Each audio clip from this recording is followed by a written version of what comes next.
श्रीमद् भागवतम के तीसरे स्कंद के चौथे अध्याय के 29वें श्लोक को देख रहे हैं। आज इसके ऊपर तीसरा दिन है और शुकदेव गोस्वामी जी परीक्षित महाराज के प्रश्न का उत्तर दे रहे हैं कि जब सभी वृष्टिवंशी और भोजवंशी ब्राह्मणों के शाप से तिरोहित हो गए क्या उनका तिरोभाव हो गया, तो वह उद्धव जी ही कैसे बचे जो कि वृष्णिवंश में मुख्य थे। मेरे पीछे बोलिए। श्री शुक उवाच ब्रह्मशापापदेशेन कालेन मोघवाञ्छितः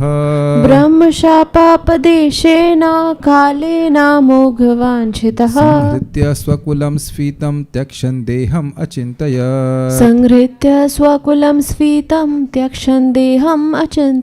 श्री शुक उवाच ब्रह्मशापापदेशेन कालेन मोघवाञ्छितः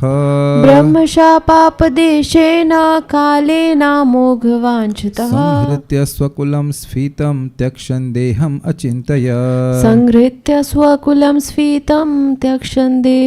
अचिन्तयत्। इससे पहले कि मैं श्लोक को शुरू करूं, मैं आप लोग से एक प्रैक्टिकल प्रश्न करूंगा।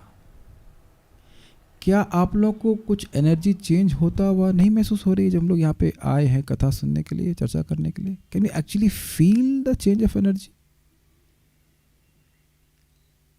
मतलब आज मुझे बहुत ज़्यादा चेंज लग रहा है। I can't express it. मैं अभी घर में था और वहाँ पे कुछ टांड लग रहा था, कुछ लग रहा था, जो भी था, मतलब कार्य हो रहे थे। वहाँ की एनर्जी उस समय अलग थी। और जब हम सब लोग साथ में आकर के भागवतम पढ़ने लग जाते हैं, पढ़ी तो रहे साथ में, एकदम से एनर्जी अलग नहीं लगती आप लोगों को?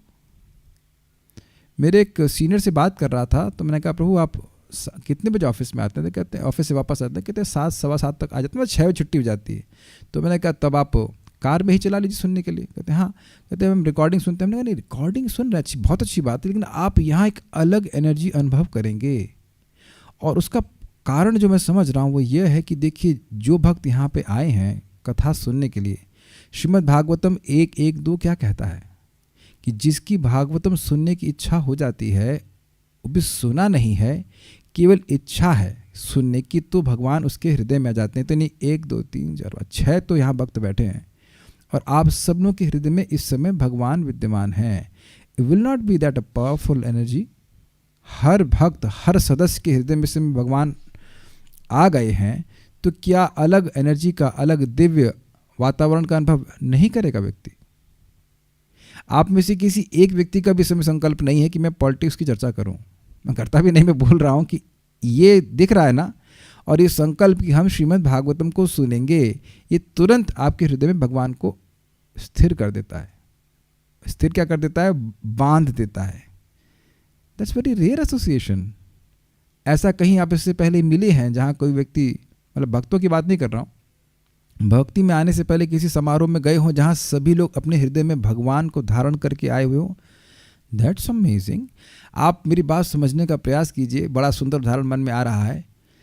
किसी आप समारोह में जाते हैं जहां लोग बैच लगा के आते हैं। बैच समझते हैं?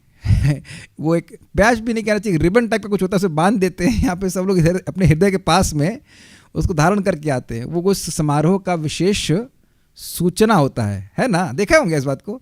ऐसे यहाँ बैच रूप में किसको लेके आए? हृदय में किसको धारण करके आए? कृष्ण को। कृष्ण के बारे में बोलने की इच्छा है, कृष्ण के बारे में सुनने की इच्छा है, तो कृष्ण हृदय में बसे हुए। इसीलिए ये जो एनर्जी है स्थान की, स्थान से मेरा मतलब है इस संघ की, ये बिल्कुल अलग हो जाती है। और इसीलिए आप एक अनुभव और भी करेंगे।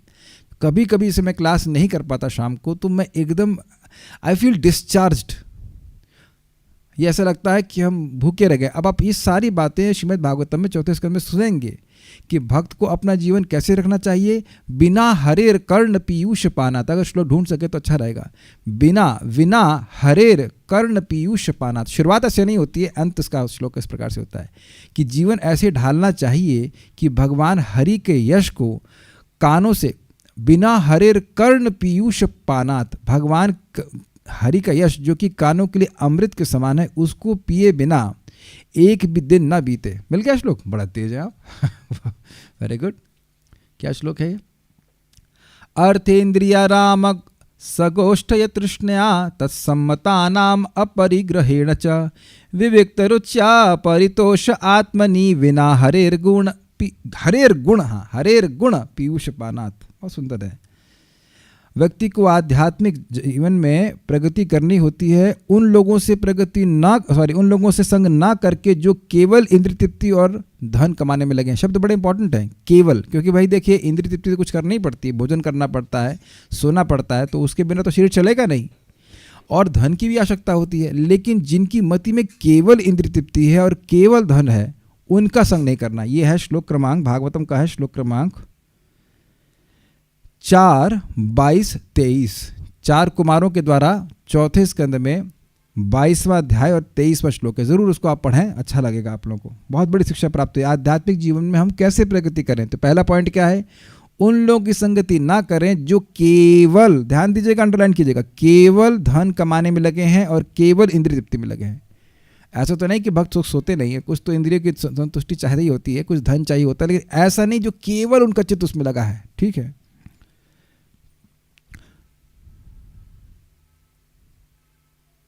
उसके बाद कह रहे हैं कि न सिर्फ ऐसे लोगों की संगति करनी नहीं चाहिए, अपितु जो लोग इन लोगों का संगत करते हैं उनकी भी संगति नहीं करनी चाहिए। मतलब जो लोग धन और इंद्रिय तृप्ति में आसक्त हैं तो ऐसे लोगों की संगति करने वालों की भी संगत नहीं करनी चाहिए। क्यों? क्योंकि जैसे अग्नि से व्यक्ति बचता है कि अग्नि से जल जाऊंगा, लेकिन कभी कभी मोटरसाइकिल के साइलेंसर से जल जाता है क्योंकि उसे मालूम नहीं चलता है कि वह अग्नि के संपर्क में है। ठीक। नेक्स्ट क्या कह रहे हैं, व्यक्ति को अपने जीवन को इस प्रकार से ढालना चाहिए कि वह शांति से न बैठे भगवान श्री कृष्ण के, भगवान हरि के गुणों को सुने बिना। बड़ी गंभीर बात है। इस जगत में देखा गया है कि लोग बड़ी शांति से बैठे, वैसे सो कॉल्ड शांति से, संतुष्टि से बैठे हैं भगवान हरि की कथा को सुने बिना। क्या वो दिन याद आ रहे हैं जब हम लोग अपने घरों में रहा करते थे भौतिकतावादी जीवन में, और इस समय याद कीजिए वो समय, वो दिन, इस समय कोई कथा भगवान की नहीं हुआ करती थी। हम लोग चैनल चेंज करते थे। हम बात कर रहे हैं लाइक काइंड ऑफ 2002 के पहले की बात हो रही है। मैं अपने सीनियर से बात कर रहा था, शशि शंकर प्रभु से, शशि मनोहर।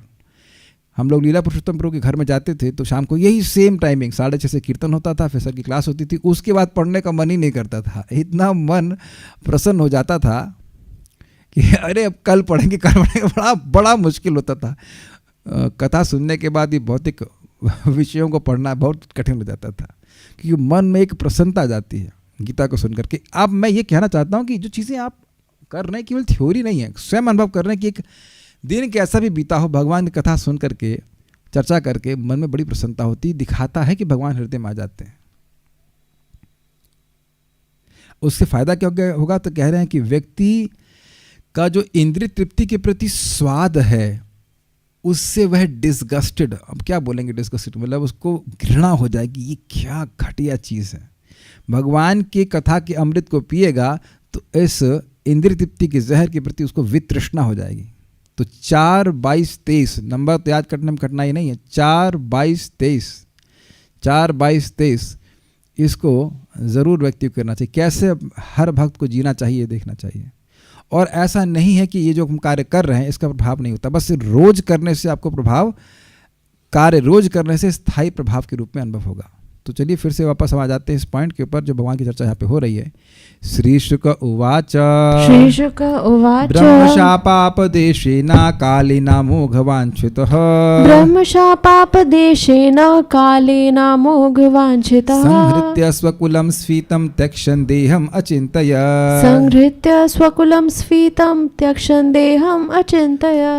सुखदेव गोस्वामी जी ने कहा ब्रह्म का शाप तो ब्राह्मणों के शाप के बहाने से, अपदेशेना मतलब बहाने के द्वारा, कालेना अपनी शक्ति काल के द्वारा, अमोघ वांछिता जिनकी इच्छा अमोघ थी। किनकी इच्छा अमोघ थी? भगवान की है, सॉरी थी नहीं है, अभी भी है।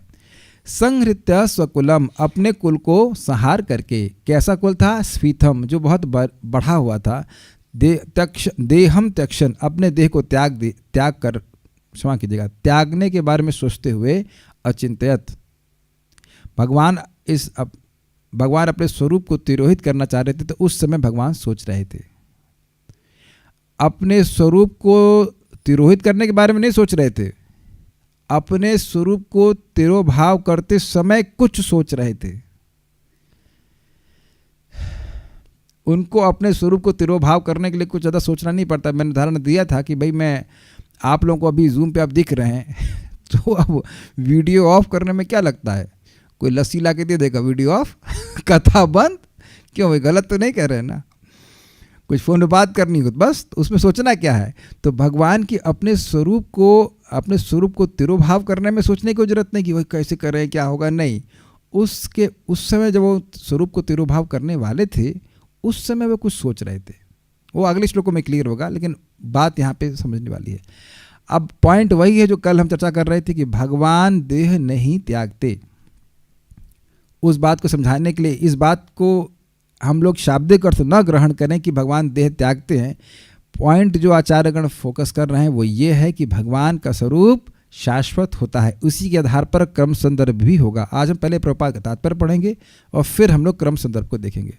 बस ये पॉइंट समझ लें। देखिए, जब ये समझ में आए कि भाई तात्पर्य मीन्स क्या कहना चाहते हैं, उसकी विवेक्षा क्या, वो क्या कहना चाहते हैं, फिर बात समझ में आ जाती है। चलिए हम पहले प्रभुपाद जी का तात्पर्य पढ़ते हैं, उसके बाद आगे देखते हैं।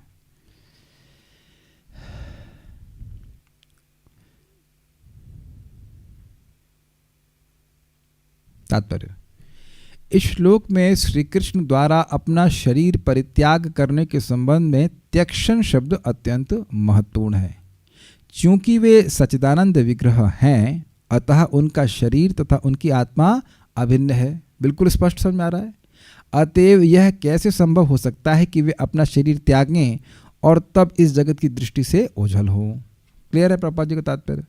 भगवान के रहस्यमय तिरोधान के विषय में अभक्तों या मायावादियों के बीच अत्यधिक विवाद है और अल्पज्ञों की शंकाओं को श्रील जीव गोस्वामी ने अपने कृष्ण संदर्भ में विस्तार से स्पष्ट किया है, और इसलिए हम लोग इसको पढ़ेंगे क्योंकि यहीं पे हम छोड़ नहीं देंगे कि ये क्या है। अब अच्छा है कि हम प्रभुपाद जी के तात्पर्य को पहले पढ़ रहे हैं, नहीं तो कुछ व्यक्ति कोई सोचेगा भाई इतना संदर्भ को पढ़ाने का संदर्भ क्या है, what is the reference, what is the point, इतना क्यों पढ़ा रहे हैं। अच्छा, एक बार से पहले थोड़े विनोद की है।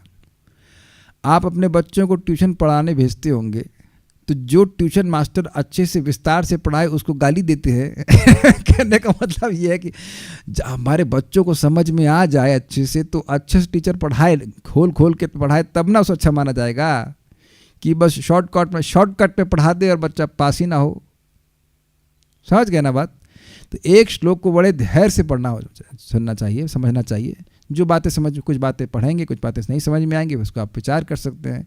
तो विचार करने कुछ होना चाहिए ना। नहीं समझ में आना, भागवतम नहीं समझ में आना भी तो अच्छा है, क्योंकि विचार तो चलेगा ना कि क्या समझ में नहीं आया। अच्छा, ये बात समझ में नहीं आया, अच्छा ठीक है।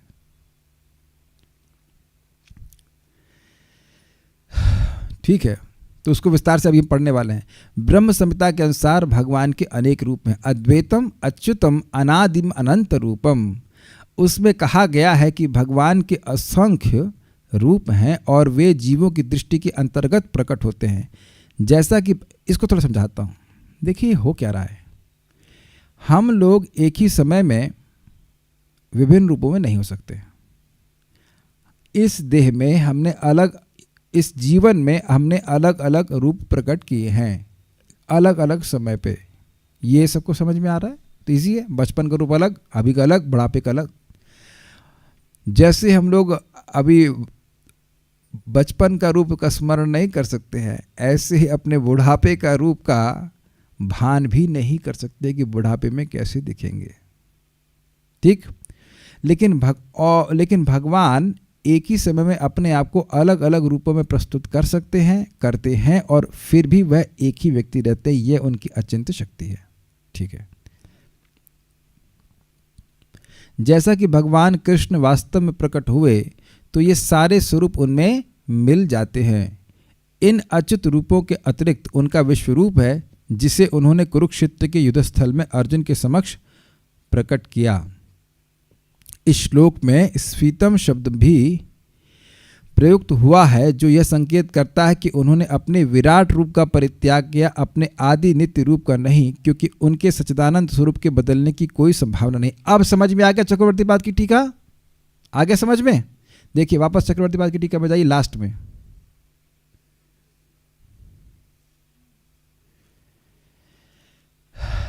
पालन हेतु देहम अर्थात पृथ्वी के विराटाकार देह को ब्रह्मा आदि देवताओं को प्रदान करना। तो देखिए जो विराट स्वरूप है उसमें सारे देवी देवता रहते हैं, विद्यमान रहते हैं, पृथ्वी भी उस पर अवस्थित है। तो भगवान अब पृथ्वी को छोड़ रहे हैं, तो वही प्रभा समझा रहे हैं कि भगवान विराट देह को त्याग रहे हैं। तक्षण देहम मतलब भगवान विराट देह को त्याग रहे हैं, वह भगवान ने दिखाया है भगवद गीता में। तो अब वह चीज़ दिखा रहे हैं कि हम अपने भगवान अपने विराट देह को त्याग रहे हैं, तक्षण देहम, ये अर्थ भी ग्रहण किया जा सकता है, अन्यथा भगवान के देह त्यागने का कोई मतलब नहीं। तो ये बात अब कुछ कुछ समझ में आ रही है, ठीक है। नेक्स्ट, हाँ, भगवान के भक्तगण, कहाँ थे हम लोग? हाँ, भगवान के भक्तगण इस सरल ज्ञान से तुरंत अवगत हो जाते हैं, किंतु जो अभक्त हैं और भगवान की कोई भक्ति में सेवा नहीं करते, वे या तो इस सरल तत्व को समझते नहीं या जानबूझकर भगवान के दिव्य शरीर की नित्यता को झुटलाने के लिए विवाद खड़ा करते हैं। यह उस दोष के कारण है जिसे अपूर्ण जीवों को ठगने की प्रवृत्ति कहते हैं। व्यावहारिक अनुभव से भी आज तक यह देखा जाता है कि भगवान के दिव्य स्वरूप की पूजा भक्तों द्वारा विभिन्न मंदिरों में की जाती है और भगवान के सारे भक्त यथार्थ के रूप में अनुभव करते हैं कि मंदिर में अर्चा विग्रह का स्वरूप भगवान के स्वरूप से अभिन्न है। अब ये थोड़ा समझने का प्रयास कीजिए हो क्या रहा है। देखिए, जो व्यक्ति भगवान का भक्त नहीं है उसको वहाँ पे मूर्ति दिखाई पड़ेगी, पत्थर दिखाई पड़ेगा, लेकिन जब भगवान की भक्ति में व्यक्ति बढ़ता है आगे तो उसको अनुभूति होती है कि भगवान साक्षात विद्यमान है वहाँ पे। और ये भक्तों को अनुभव होता है भक्त मंदिर जा करके कि वहाँ का जो एनर्जी है, भक्त लोग कीर्तन कर रहे होते हैं, कथा हो रही होती है, वहाँ के स्थान की जो शक्ति है वो अलग प्रकार की है।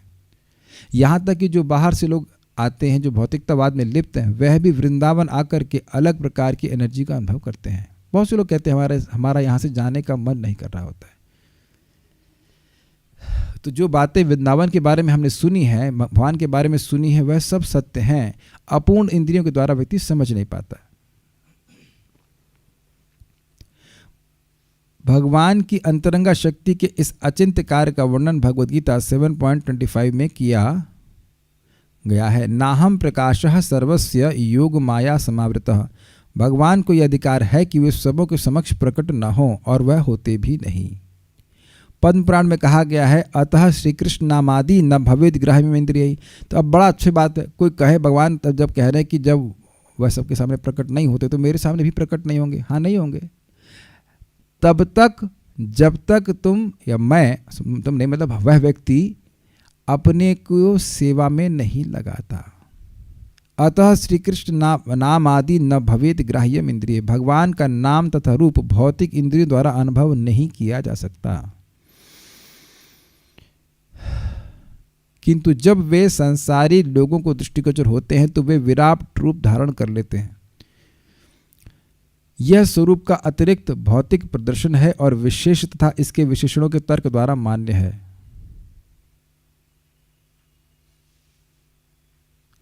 व्याकरण में जब किसी विशेषण का विशेष अलग कर दिया जाता है तो इसके द्वारा विशेषित विशेष बदलता नहीं।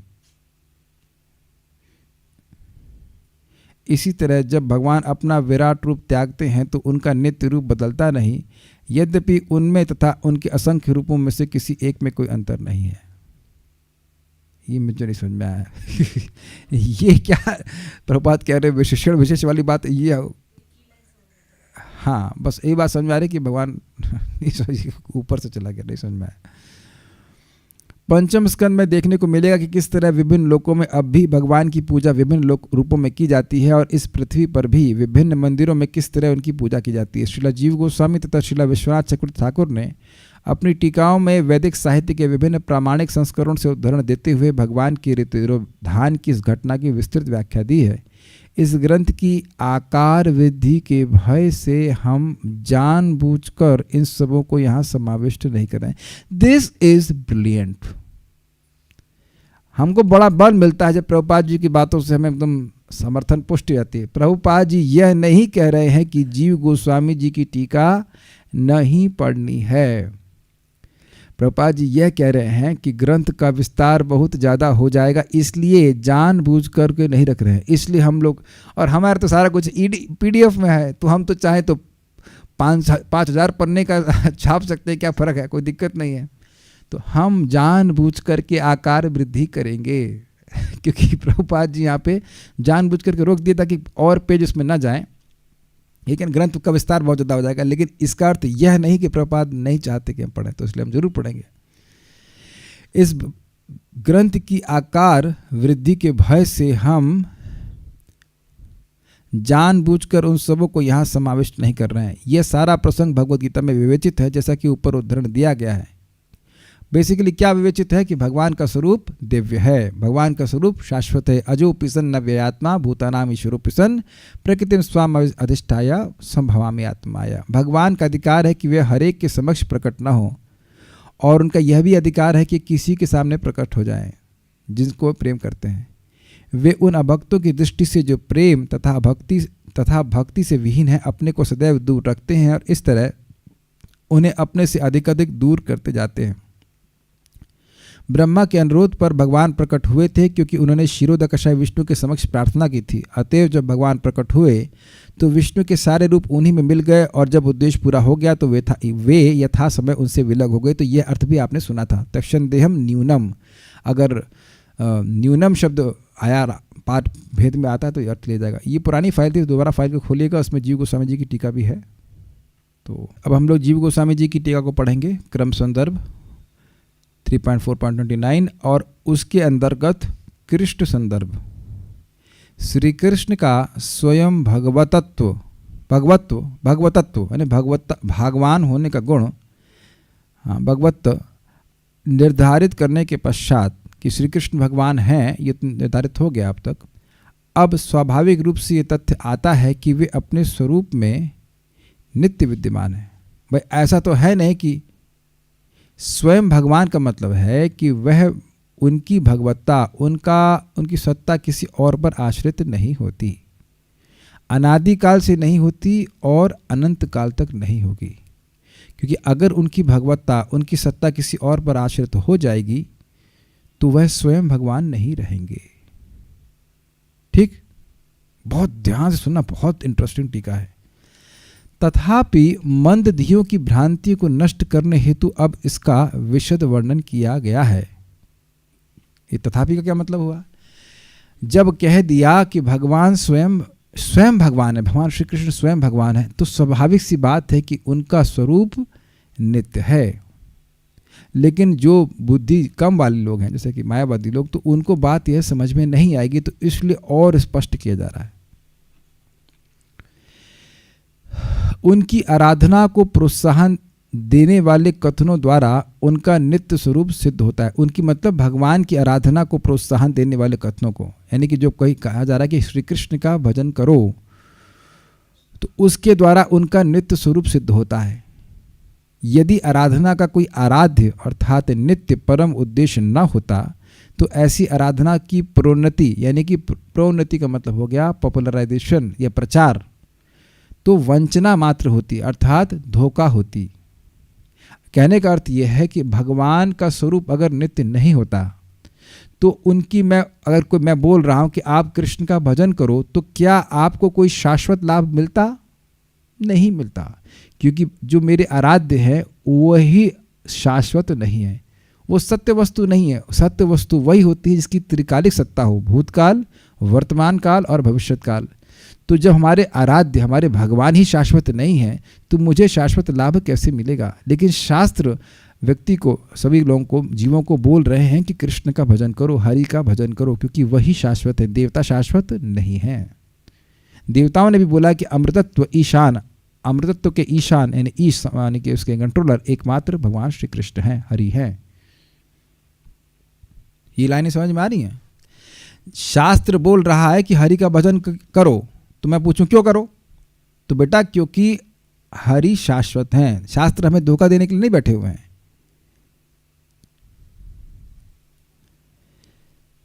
और अगर भगवान शाश्वत नहीं होते तो ये जो सारी बातें हैं वो सब धोखा होती। जैसे स्वर्ग की उपासना करने के लिए जब किसी को प्रेरित किया जाता है तो उसके संग धोखा किया जा रहा है। तुम ये कृष्ण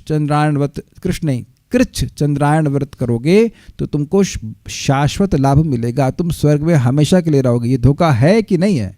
क्यों धोखा है बताइए माइक पे, क्यों धोखा है? तुम कुछ कृष्ण चंद्रायण व्रत करोगे तो तुम्हें स्वर्ग मिलेगा, हमेशा के लिए स्वर्ग मिलेगा।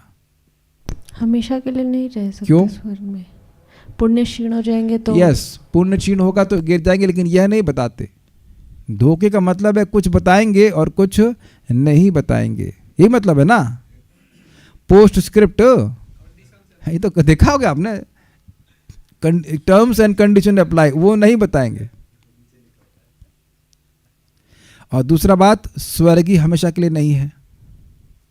तो जो शाश्वत जीव है उसके लिए कोई भी भौतिक, कोई भी टेम्परेरी लाभ धोखा ही है। जैसे मैं कहूँ, पता है आपको, मैं कल 5 लाख रुपए दे रहा हूँ 1 सेकंड के लिए, तो पहली बात तो बड़ी अच्छी लगी, लेकिन नीचे वाली बात तो बहुत खराब लगी। 1 सेकंड के लिए, लेकिन 1 सेकंड बताऊँ नहीं तो आपको हाल ही सुनाई पड़ेगा 5 लाख रुपए मिल रहा है, या वटेवर 5 करोड़ मिल रहा है, जो कुछ भी मिल रहा है। तो ये सारी चीज़ें जो प्रलोभन है ये धोखेबाजी है। लेकिन फिर कहेंगे फिर वेद ऐसा कहता क्यों है? क्योंकि जीवात्मा धोखा खाना चाहता है, वह किसी की बात मानना ही नहीं चाहता, केवल अपनी इंद्रियों की। तो वह कहेंगे तुमको स्त्री चाहिए ना, तो यहाँ कहाँ मिलेंगी, अप्सराएं मिलेंगी तुमको, यह पूजा करो। तो वह कम से कम पूजा करना शुरू करता है और उससे धीरे धीरे वह शुद्ध होता है। ये बात है। उसे गाजर दिखाना होता है ना, गाजर दिखाना होता है, गधों को दिखाई जाती है गाजर, बाय द वे। तो ऐसा प्रलोभन दी जा रहा है। लेकिन जब भगवान श्री हरि की उपासना करने के लिए बोला जा रहा है तो शुकदेव गोस्वामी क्या कह रहे हैं? अकामा सर्व कामो वा मोक्ष कामा उदारधी तीव्रे न भक्ति योगे न यजेत पुरुष परम। जो अकाम है यानी कि कोई कामना नहीं है स्लैश, या कोई चाहता है कि उसकी कोई कामना ना बाकी रहे, खत्म हो जाए सारी कामनाएं, या सर्व काम सारी कामनाओं से युक्त है, या मोक्ष काम है, मोक्ष चाहता है, वह अगर बहुत बढ़िया बुद्धि वाला होगा तो भगवान श्री कृष्ण की भजन करेगा, अधोक्षज की भजन करेगा, परम पुरुष की भजन करेगा। तो एक बात बड़ा स्पष्ट है, चित्त की अवस्था कुछ भी हो, शास्त्र कह रहा है हरि का भजन करो, क्योंकि तुम्हारे सारे अमंगल को वो हरि ही लेंगे। और ये झूठ नहीं है, ये अक्षरश सत्य है। इसे कहते हैं अक्षरश सत्य, मतलब लिटरली ट्रू। जैसे मैंने पहले समझाया था कि यह मनुष्य, यह पुरुष सिंह है, तो अब पुरुष सिंह है मतलब ये नहीं कि वो वाकई सिंह हो गया, लेकिन सिंह के समान शूरवान है, शूरवान बोलते हैं, शूरवीर है, सॉरी शूरवीर है। लेकिन जब बोला जा रहा है कि भगवान शाश्वत हैं, तो समान कुछ नहीं, ये अक्षरश सत्य है कि भगवान शाश्वत हैं। ये अक्षरश सत्य है, ये बिल्कुल जैसा बोला जा रहा है वैसा ही सत्य है कि भगवान शाश्वत हैं और उनके सेवक भी शाश्वत हो जाते हैं। उनका नित्य धाम है तो है, वैकुंठ जाकर के आप वापस कभी नहीं आते, तो मतलब नहीं आते, इसमें कोई पोस्ट स्क्रिप्ट नहीं है। तो जो शास्त्र ऐसा वर्णन कर रहे हैं वह धोखा देने के लिए नहीं बैठे हैं, ये बात समझा रहे हैं। क्यों? क्योंकि शास्त्र जानते हैं कि भगवान का स्वरूप शाश्वत है, वो धोखा नहीं दे रहे हैं इस बात को, और नहीं तो उनकी सारी बात व्यर्थ हो जाती, वो व्यर्थ में ही भगवान हरि का गुणगान करते। तो ये क्योंकि भगवान का स्वरूप, समझिए इस बात को, क्योंकि भगवान हरि का स्वरूप शाश्वत है और शास्त्र हमसे धोखा नहीं दे रहे, इसलिए क्यों अगर भगवान का स्वरूप शाश्वत नहीं होता तो क्या हो रहा है, अगर भगवान का स्वरूप शाश्वत नहीं होता तो शास्त्रों के वह वचन जो भगवान हरि की उपासना के लिए हमको प्रेरित करते हैं वो सब झूठे हो जाते हैं। लेकिन शास्त्र हमसे धोखा नहीं कर रहा है भगवान हरि की सेवा के संबंध में। तो इससे समझ में आना चाहिए कि भगवान हरि का स्वरूप शाश्वत है, तभी शास्त्र जो हमसे धोखा नहीं कर रहा है हमें बोल रहा है कि आप भगवान हरि का भजन करो। तो बात यही है कि आराधना की जो इतना हल्ला हो रहा है शास्त्र में कि भगवान हरि का भजन करो, वो इसीलिए हो रहा है क्योंकि भगवान का स्वरूप शाश्वत है। ये जीव गोस्वामी जी कह रहे हैं। आज पता नहीं वीडियो क्या हो रहा है, आवाज़ तो आई रही होगी at least, please tolerate it, I don't know what is the problem today. Okay, बहुत रोचक है ना। किंतु एक पूर्ण शास्त्र में ऐसा तो संभव नहीं है। क्या सब संभव नहीं है? चीटिंग। कौन सा शास्त्र? श्रीमद् भागवतम। धर्म प्रोजित कैटबोत्र परमो निर्मत्सराणाम सताम। इस श्रीमद् भागवत में हर प्रकार के चीटिंग धर्म को झाड़ू मार करके बाहर निकाल दिया गया। श्रीमद् भागवतम ही है जो हमारे संग धोखा नहीं करती। तो श्रीमद् भागवत में बार बार वर्णन आ रहा है कि भगवान श्री हरि शाश्वत हैं, उनका भजन करने वाले को परम कल्याण मिलता है, शाश्वत कल्याण मिलता है। ठीक है, क्योंकि यदि शास्त्र किसी अविद्यमान लक्ष्य की प्रोन्नति द्वारा वंचना करते हैं तो वे निरर्थक होंगे, क्योंकि वे मनुष्य को किसी यथार्थपूर्ण लक्ष्य की ओर निर्देशित नहीं करेंगे। इसका मतलब क्या है? आज बहुत परेशान कर रहा है ये हम लोग को। आज वो एनीवेज इसे हो क्या गया है? I don't know what's the problem. ये हिल रहा है केबल हिल रहा है, पुराना केबल ले आया क्या हमने? ओके ठीक है। अगर शास्त्र किसी भी व्यक्ति को ऐसे टारगेट को अचीव करने के लिए बोले कि जो है ही नहीं, जैसे कि आकाश पुष्प, तो ये तो धोखेबाजी होगी कि नहीं? है ना? आकाश पुष्प तो होता नहीं है। तो ऐसे, या हाँ, आकाश पुष्प नहीं होता। तो अब भगवान अगर शाश्वत नहीं होते तो भगवान को शाश्वत कहना ये वैसे ही गलत होता जैसे आकाश पुष्प को डायरेक्ट करना। जैसे आकाश पुष्प नहीं होता, वैसे ही भगवान अगर शाश्वत नहीं होते फिर भी कहा जाता कि भगवान श्री हरि शाश्वत हैं, तो वो पूर्णतः धोखा होता। बहुत ध्यान से सुनना पड़ेगा मैं क्या कह रहा हूँ। मैं ये नहीं कह रहा हूँ कि भगवान हरि शाश्वत नहीं है। मैं कह रहा हूँ यदि भगवान हरि शाश्वत नहीं होते, यदि उनका स्वरूप शाश्वत नहीं होता, यदि ध्यान दीजिएगा, यदि उनका स्वरूप शाश्वत नहीं होता और शाश्वत कहा जाता तब धोखा होता। जैसे आकाश पुष्प नहीं होता, लेकिन कहो जरा आकाश पुष्प लाना, आकाश पुष्प तोड़ के ले आना, या कुछ वर्णन करते आकाश पुष्प का, तो वह बात धोखा होती। तो बात यहाँ पे सिंपल कही जा रही है, वह यह है कि शास्त्र बारंबार श्री हरि के भजन के लिए भक्तों को प्रेरित करते हैं, क्योंकि उससे उनका वास्तविक कल्याण होगा। क्यों होगा? ये सूचित करता है कि भगवान श्री हरि का जो स्वरूप है वह शाश्वत है, वह टेम्परेरी नहीं है। ये टीका थोड़ी सी समझने वाली है, अगर आप इसको दोबारा पढ़ेंगे तो समझ में आ जाएगा। कुछ कुछ बात समझ में आ रही है। शास्त्र धोखा नहीं कर रहे हैं। भगवान की महिमा का वर्णन कोई पूरा कर नहीं सकता है, तो ज़्यादा कैसे वर्णन करेगा?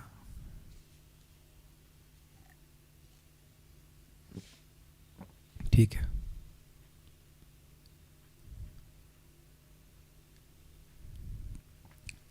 अब बड़ा रुचिकर बात है।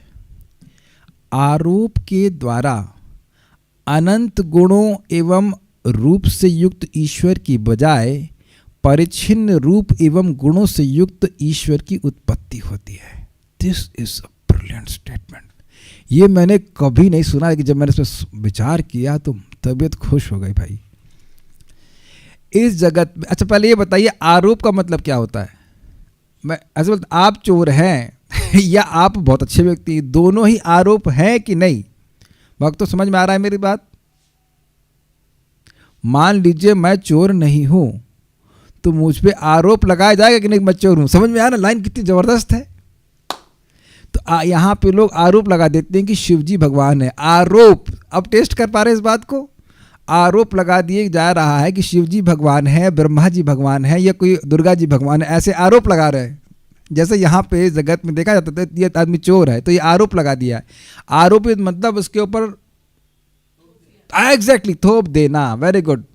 वो है नहीं, लेकिन आरोप कर दिया। ठीक है, अब बात समझिए, बहुत जबरदस्त बात है। किसी के ऊपर हम आरोप लगा रहे हैं कि वह चोर है। सुनो तो सही आप। तो अब चोर के गुण को समझ रहे हैं, तब समझ के आप बोल रहे हैं ना कि यह व्यक्ति चोर है। ये व्यक्ति धनी है, तो धनी को कुछ गुण आप गिन रहे हैं ना कि इसको धनी कहते हैं। तो जिन भी गुणों को हम सोच रहे हैं, तो हमारी सोचने की क्षमता क्या है? लिमिटेड।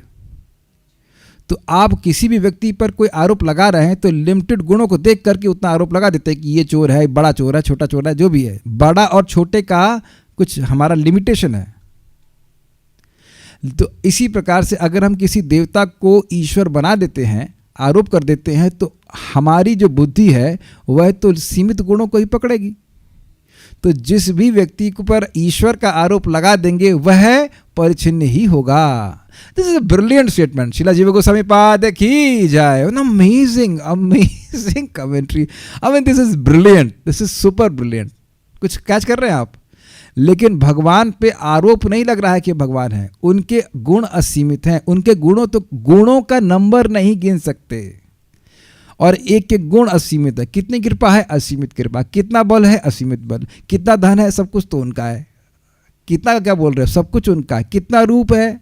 असीमित। तो जब बोल दिया जा रहा है कि असीमित सौंदर्य है तो उसको ही नहीं पकड़ सकते। तो ये जो आरोप, यानी कि भगवान कृष्ण पे, भगवान विष्णु या उन पे, श्री हरि पे आरोप नहीं लग रहा है कि भगवान है। वो हैं। वो सिलेक्शन से भगवान नहीं बने हैं कि 10-5 करोड़ लोगों ने बोल दिया कि भगवान है तो ये भगवान है। इंटरेस्टिंग है ना? तो भगवान का मतलब वो अपरिच्छिन्न है। अपरिच्छिन्न का मतलब होता है लिमिटेड, और अपरिच्छिन्न मतलब अनलिमिटेड। अर्थात रूप मतलब देश, काल और वस्तु हर देश में है, हर काल में है, और कोई वस्तु ऐसी नहीं जो उनकी शक्ति ना हो, जिससे उनका संबंध ना हो। क्लियर? अच्छा लगा आप लोगों को ये? परम पूज्य राधा गोविंद महाराज कहते हैं कि भागवतम की पढ़ाई होनी चाहिए। ये नहीं है कि वो मंजीरा पीट पीट करके उसको पार करते करते ना प्रोफेशनल कथाकार। वो तो उनका तो दुर्भाग्य है कि पूरा जीवन भागवत की प्रवचन करते करते भी वह कभी सोच नहीं पाएंगे कि एक श्लोक में कितना रस है। जैसे एग्जाम्पल दे रहा हूँ, हमारे घर में एक भक्त रसमलाई प्रसाद लेके आए थे, लेकिन उसकी पैकेट इतना स्ट्रांग था कि लोग पैकेट नहीं खोल पाए, छोड़ दिए, कहीं घर जाके खाएंगे।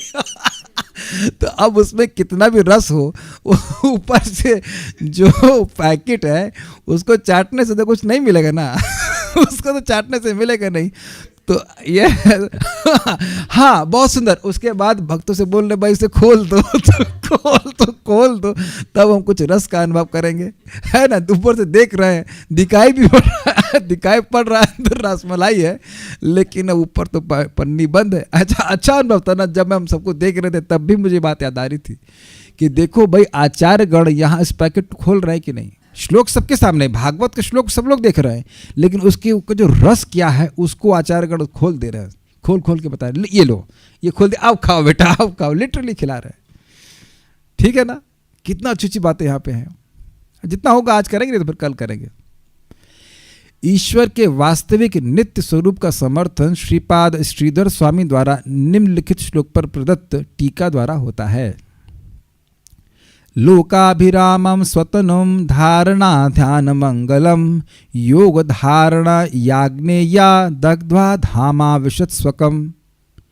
अपने दिव्य शरीर को जलाने के लिए योगिक आग्नेय ध्यान का उपयोग किए बिना भगवान कृष्ण अपने धाम में प्रविष्ट हो गए। उनका दिव्य शरीर सारे जगतों का सर्व आकर्षक आश्रय है और समस्त धारणा तथा ध्यान का लक्ष्य। श्रीमद् भागवत 11:31-6। एक बात समझिए, देखिए यहाँ क्या बताया गया है।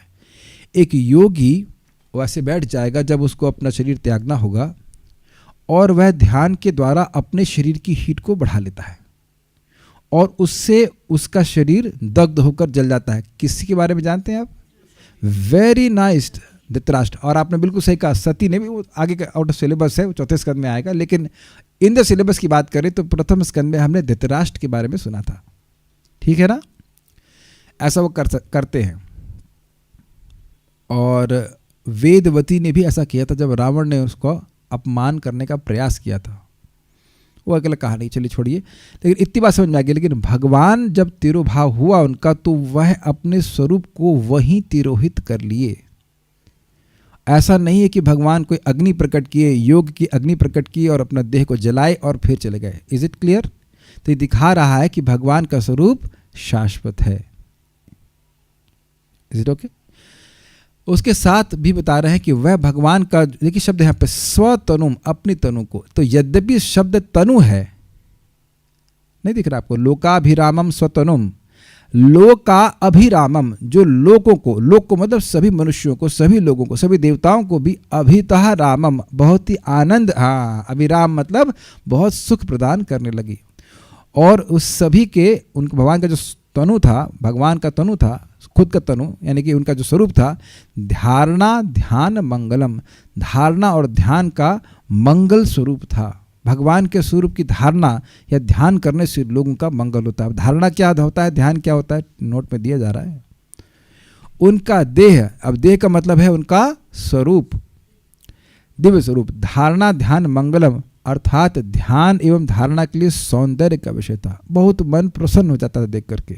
नोट दिया गया बड़ा अच्छा। जब समूचे भगवत स्वरूप का ध्यान किया जाता है तो वह धारणा है, और जब किसी विशेष अंग पर चित्त केंद्रित होता है तो वह ध्यान है। तो आप मंदिर में करते हैं, भगवान को दूर से देखते हैं, तो कृष्ण बलराम जी को एक पूरे रूप में देखा, वो होगा धारणा, और फिर आप एक एक अंग को देखते हैं तो उसे कहते हैं ध्यान। तो इनके, यह सभी के लिए विषय था। भगवान का स्वरूप सभी को सुख देने वाला था। अब आगे बढ़ते हैं। अतः यदि उनका देह वास्तविक अर्थात नित्य विद्यमान न होता तो ध्यान एवं धारणा की कोई विषय वस्तु ही नहीं होती। किंतु वर्तमान समय में भी यह दृष्ट है कि उपासक जन भगवान के दर्शन प्राप्त करके उसका फल लाभ करते हैं। ये बात समझ में आई? आज भी आप जानते हो कि जो लोग भगवान की भक्ति में परिपक्व हो जाते हैं उनको भगवान के स्वरूप के दर्शन होते हैं।